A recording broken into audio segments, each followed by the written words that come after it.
Hello everyone, welcome back to again grade 12 students. Dear students, today 7th chapter continue started last week also. So today also we will start continue chapter 7 revision physiology and injuries in sports first, and today our topic is especially hard tissue injury. Last day we discussed is the soft tissue injury. Today our new topic is hard tissue injury. Especially the first we will discuss hard tissues injury. This is the especially hard tissue injuries, bone injuries and joint injuries. Okay, so first we will discuss is the hard tissue injuries, bone injuries. Okay, is the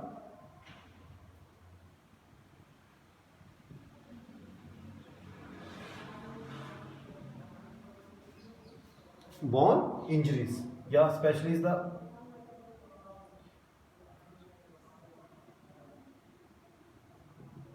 bone injuries. Bone injury is the main fracture related.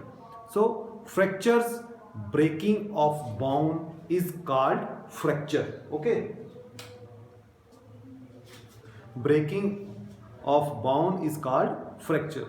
This can simply be a crack in the structure of the bone or a complete break producing two or more fragments. Okay, this is the fracture. So causes of bone fracture is the main trauma such as road traffic accidents and falls, yeah, sports injuries, yeah, medical conditions such as osteoporosis, cancer, osteogenes and extras. Okay, main symptoms of bone fracture is the first, pain. Okay, bleeding in case of open fractures, continuations, deformities, inability to move the limb, swelling. This is the main symptoms of fracture. So firstly we will discuss is the fracture. This is fracture types, and first we will discuss is the fracture types. First fracture is the main stress fracture. Okay, this is the fracture.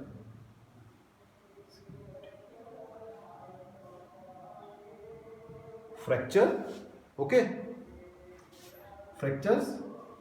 First is stress fracture.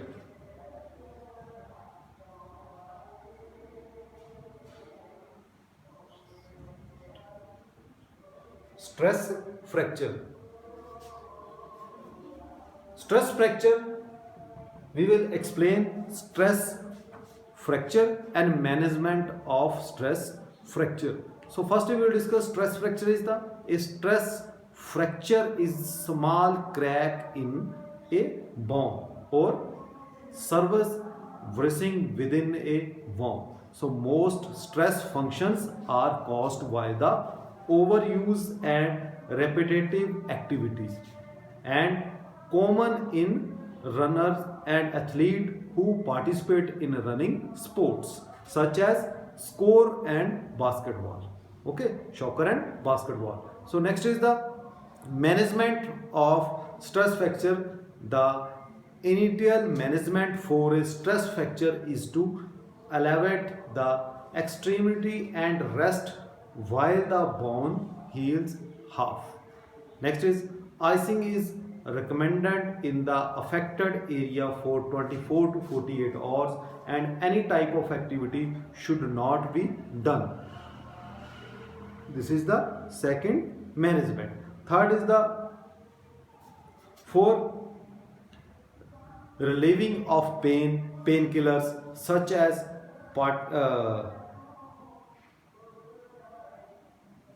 paracetamol or an NSAID. It means non-steroids anti-inflammatory drug may be recommended. So the affected area should be immobilized, and when the swelling gets decreased, seeing the skin curious, partial weight can be applied on the area. In some cases, crutches or a walking stick may be necessary, or avoidance in the activity that causes stress fracture is necessary until there is no pain. During returning to the activity should be done slowly as rushing back may lead to injury again. Okay, so in severe cases, stress fracture that will not heal on their own may require surgery. So fall recovery may require months or years. Okay. So next is the green streak fracture. Green streak fracture, it means this type of fracture. Next is second point, green streak fracture.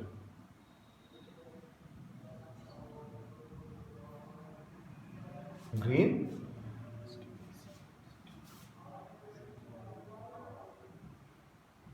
streak fracture. Green streak fracture, explain first green streak fracture and after this management of green streak fracture. So green streak fracture is the specially for children's related. Okay, this type of fracture is very common in small kids. Okay, the bone may crack and bend without breaking into pieces or parts.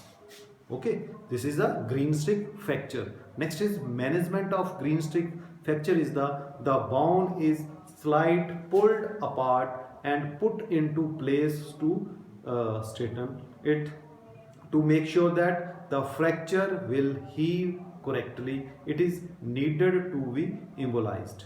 A removable splint is the most recommended one among children.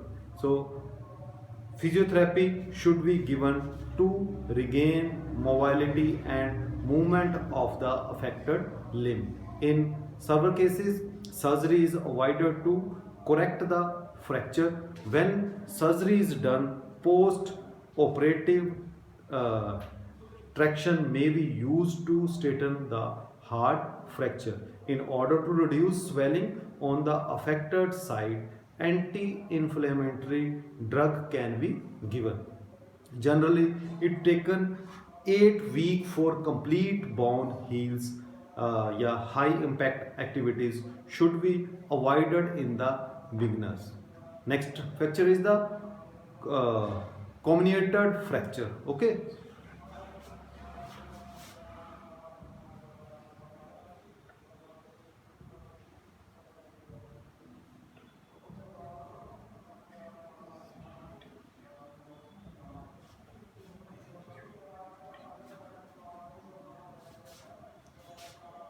Comminuted fracture, this is the third fracture type. Comminuted fracture, when the bone is broken into so many pieces or parts, it is called comminuted fracture. This is a letter for accident also. Okay, so management of main reason is accident also maybe. Okay, the management of comminuted fracture is the first. The management is as well as treated for comminuted fracture is not easy because of many settled pieces of bones. So next is the settled pieces are lined up in a produce leveled as reduction. Okay, and next point is the main embolization above the below the fractured area should be maintained with the help of plaster and splints. Next is for pain management, ibuprofen can be used. Next is if bone infection arises, antibiotics are given. And last is this type of fracture takes more time to restore to its normal condition. Regular appointment with a doctor is a recommended. Physical therapy should be given to the patient for speedy recovery. Next is fourth type of fracture is the transverse fracture. Okay,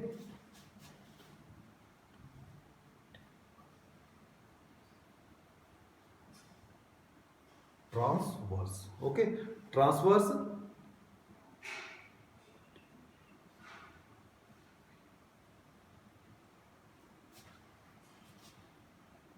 Transverse fracture.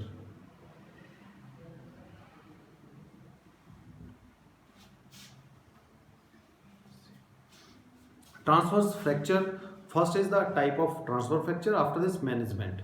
Okay, so main is the transverse fracture is the this type of fracture involves breaking is one of the bone of spine or a part of it.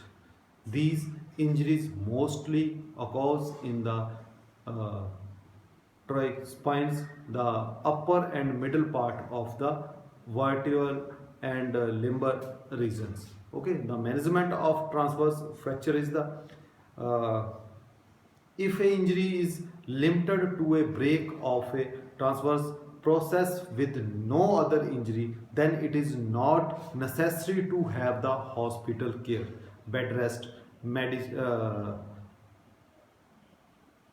medications for pain control, and avoidance in the activity is required until complete revolution. Yeah, operation may be required in some cases like multiply fracture of spine. Yeah, after initial pain goes, strengthening training under supervision is necessary so that the bone attains its normal ability. And the next is exercises should be done to improve motion and to strengthen back. Fifth fracture is the oblique bone fracture. Oblique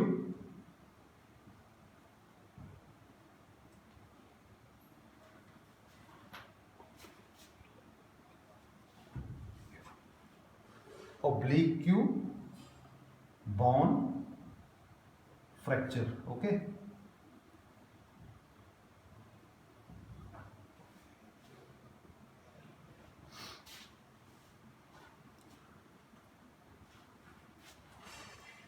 oblique bone fracture, these are slanted fracture that occurs when a force is applied at any angle other than a right angle to the bone. Okay, other than a right angle to the bone. This is the oblique bone fracture. After this, management of oblique bone fracture is the treatment obtained for an oblique fracture depends on the severity of the crack or break. So anti-inflammatory medications and pain reliefs are given to handle pain. In some instances, the doctor may need to perform a reduction, which is the process of resting the bone. The other case, the doctor may restrict mobility by placing the broken bone in a brake, sling, or cast for several weeks. Yeah, sometimes surgery is required to insert nails, wires to others devices to help the bones to heal. Okay, so next is the impacted fracture.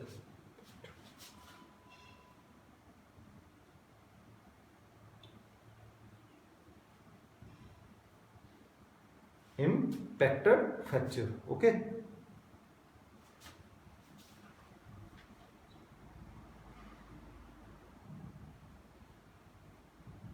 this is the sixth type of fracture.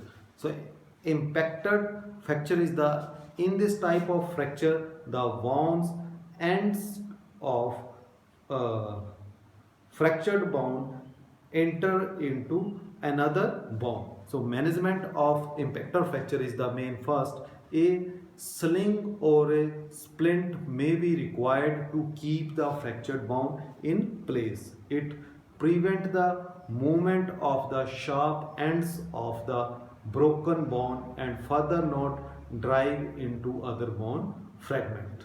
If an Impacted fracture only involves a few bones fragments and the uh, damage is not too significant. Embolization may be enough to treat it. Yeah, several cases may require surgery. After surgery, a cast or sling is used to allow bone fragments to reunite. And the next is it is necessary to minimize movement of the affected part while the treatment is going on. This is the management of impacted fracture. So I hope you are understand this. This is the bone injuries related fractures. Okay. Next point is, hi dear Yashika, beta any doubt? After this start, joint injuries. Okay.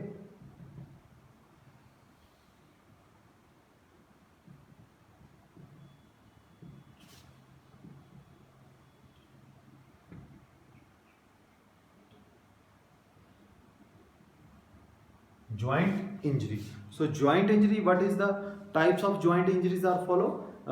Dislocation especially. Okay. First is dislocation. So dislocation related is the dislocation our bones related. Okay. This is dislocation.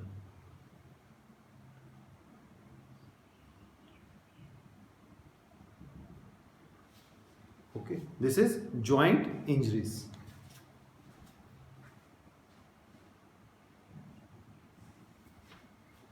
Dislocation.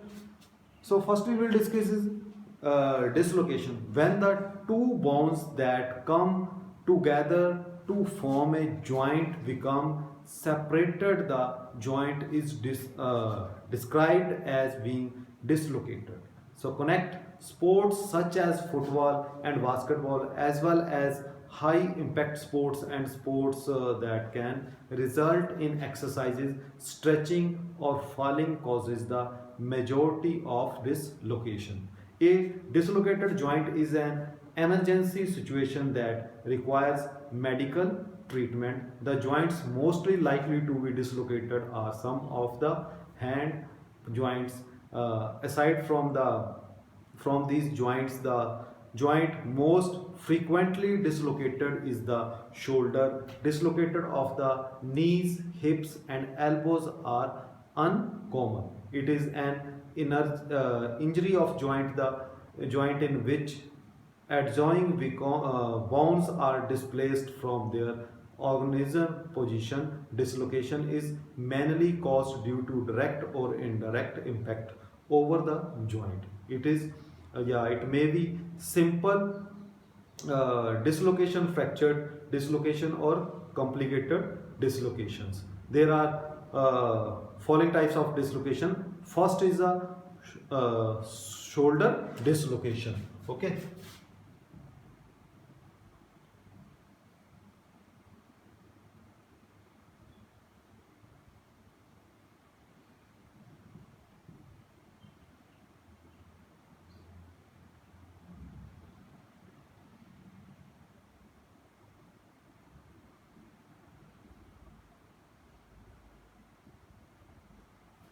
Shoulder dislocation. So firstly is the shoulder dislocation is the main is this occurs when the wall of the upper arm bone. This occurs when the wall of the upper arm bone hemorrhage pops out of the shoulder socket.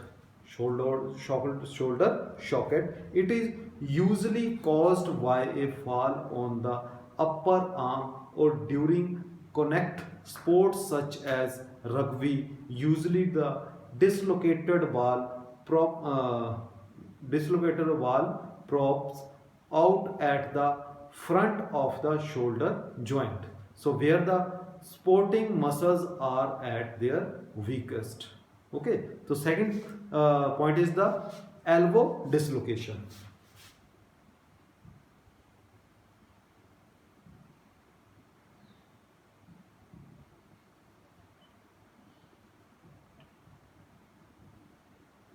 elbow dislocation.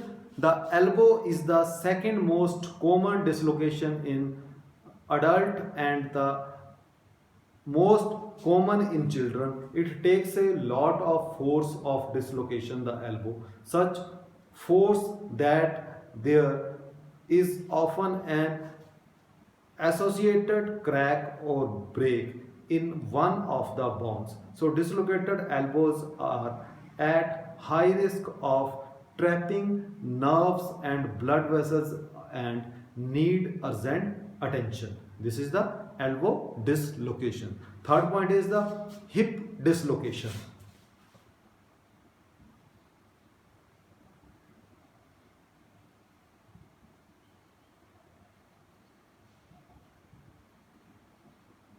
Hip dislocation, especially the hip dislocation, is very painful and can result in significant blood loss into the joint and tissues. The hip is a stable joint seated in a fairly deep socket and well protected by large muscles and strong ligaments. It takes a lot of force to pop it out, and such severe force is likely to causes other associated injuries. This is the hip dislocation. After this, management of dislocation is the treatment steps. First is immobilization. The joint should be immobilized with a sling and kept in a comfortable position for several weeks.